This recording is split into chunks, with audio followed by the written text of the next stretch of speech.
following along? Are you going home to make this? It looks good already, and the chicken's still raw, right?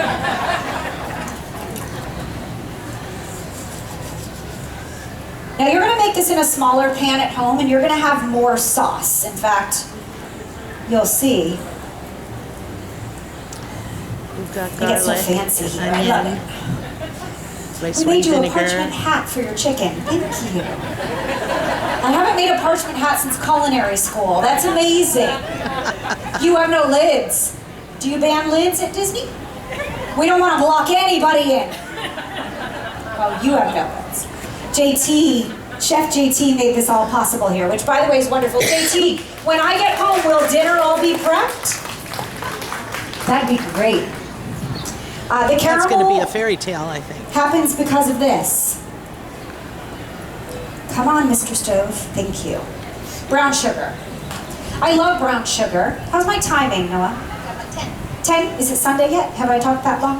Okay, good. Brown sugar is a miraculous thing. Brown sugar is white sugar with molasses. So if you like great flavor, you will stop buying golden brown sugar forever. Gosh, I've made so many friends so far. The gas company's never going to talk to me. C&H has banned me. But with that said, I actually buy dark brown sugar, always. And the reason I buy dark brown sugar is because it has more flavor than golden brown sugar and substitutes equally, proportionally, and otherwise. So please buy dark brown sugar. See, I'm going to be in your head. You're going to go to the supermarket and you're going to be like, "That girl." You see all these bubbles? Well, that's caramelization as well. Do you smell that? Yeah. That is the beauty of soy sauce combining with rice wine vinegar and caramelized brown sugar and red pepper flakes and garlic and ginger. It doesn't even need chicken. It needs bread and sauce, right? Boudin. And it needs some chicken broth.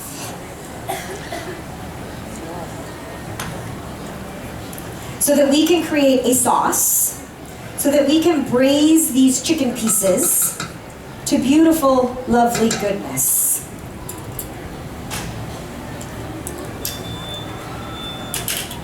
Oh, see, it's just good like that. I love this recipe, and I love to share this recipe. If you made lemon pie for dessert and caramel chicken for dinner, they will come to your house every night. In your slightly smaller pot like this, you put the chicken back into the sauce. And now you're essentially braising, right? Because you're cooking protein, meat in liquid. You're maintaining the juicy, lovely, scientific structure of the chicken itself, but you're incorporating all that fabulous flavor. Now, different than JT, you will put a lid on it. And you'll let it cook depending upon whether it's bone-in chicken pieces or not. I would probably let this go about 10, 12 minutes or so, and with a bone-in, I'd probably go, 15 or 20. The chicken's gonna cook through. The sauce is gonna reduce down slightly, but not much evaporation is going to happen because you have a lid. And you're going to end up with this, can you see here? Okay, good. You're going to end up with this beautiful pot of goodness. This is not my favorite stove, just for the record. Yeah, we saw a beautiful new stove in the kitchen on Facebook.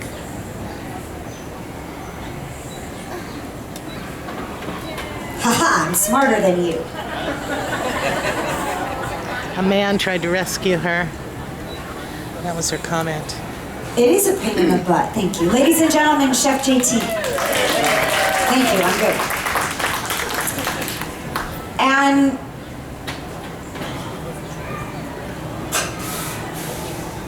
in great Asian style. It was just that easy, by the way. That's it. There's no like secrets or magic dust or we used to sprinkle a little bit of love. That's always important. A little bit of love in an empty shaker goes a long way. But there are no other secrets to caramel chicken. I mean, you can master this and make it your own and add your favorite ingredients and share the recipe with someone you love. Once the chicken has braised in that liquid, oh, it's fallen apart good. Oh, that's the best part. And it's given off all its juices. I like to thicken the sauce a little bit in Asian style. And I do that with a slurry.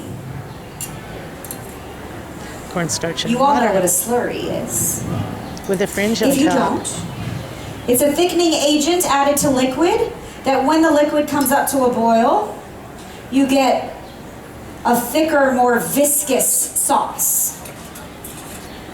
And these garlic cloves, by the way, you should save them because I like to puree them at this point and make like a garlic spread.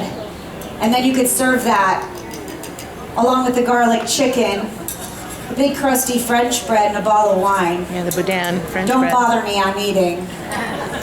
I want to talk through that dinner, I just want to eat. And so, to make that slurry, I have a little bit of arrowroot here, and a little bit of the liquid in the pot goes into the arrowroot or cornstarch. That dissolves the powder, right? You've done this. Think Thanksgiving, right? It's just like thickening a gravy. Make sure I have no lumps in there. And then add my slurry back to this pot. Oh, little dinner music. That's nice. Five I and like dine. that.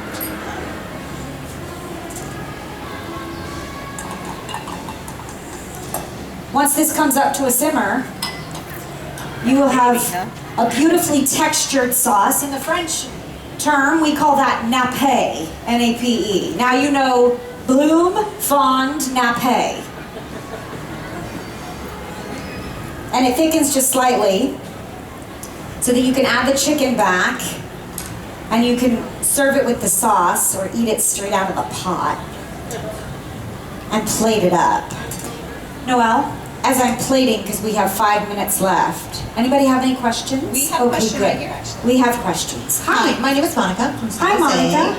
And I'm going to be moving houses, and I've been cooking on a gas stove forever. And the new house I'm going to has a flat top like you're cooking on. And I've been noticing you moving your dish back and forth, and I take that from heat.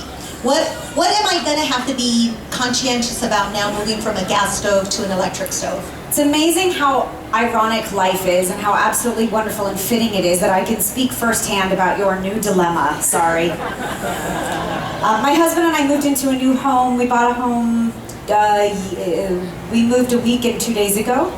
And yesterday, She got the a new contractor stove. finished my gas line. Sorry, Monica. Swear, check Facebook. Chef Jamie Gwen. Yep. It shows you a picture of my new gas range. And every morning the contractor got there at 6:30 in the morning and my husband was like, I'm like, I got it, it's okay, it's all good.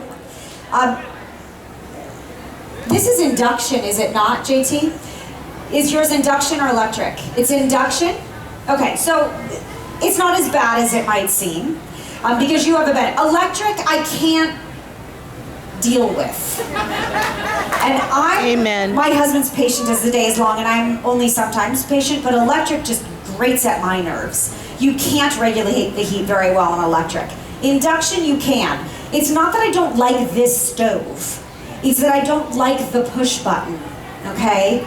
You have a knob? Okay, good, then you're just fine. I'll tell you what's wonderful about induction. Induction brings water to a boil in a pasta pot in literally 2.5 minutes. So you get really quick heat and you will find that it is a breeze and a dream to cook on.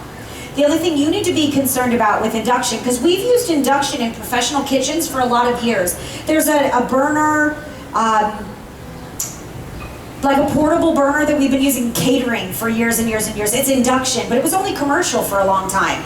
Then they started putting induction stoves into residential arenas, essentially. The only thing you need to be worried about is that there is only particular cookware that works on induction, okay? It's done by magnet. Your cookware has to interact with the stovetop. So what you'll need to do is move in, test your cookware. If it doesn't work, you'll give it to a friend and buy some new. That's a perk, okay? And you'll be able to regulate the heat just fine. The reason I'm pulling my pan off is because the push button doesn't like me. I hope that helps. No, that's Is that good? No, that was fantastic. I didn't even think about the cookware that I have right now might not work with the induction. Right, so just be cautious of your cookware and then let me know how your dishes turn out. I think you'll like it, actually. It's a power burner all the way. And easy clean. And if you have young children around, one of the benefits of induction as well, the cooktop cools very, very quickly. And only the heat, I do this on Home Shopping Network, only the heat literally in contact with the pot is what gets hot on induction. Do you all know that? So like I put my hands right next to the induction burner and the soup is boiling. Don't try that at home. Any other questions? I'm gonna plate this up, by the way. Jasmine rice is the way to go with caramel chicken.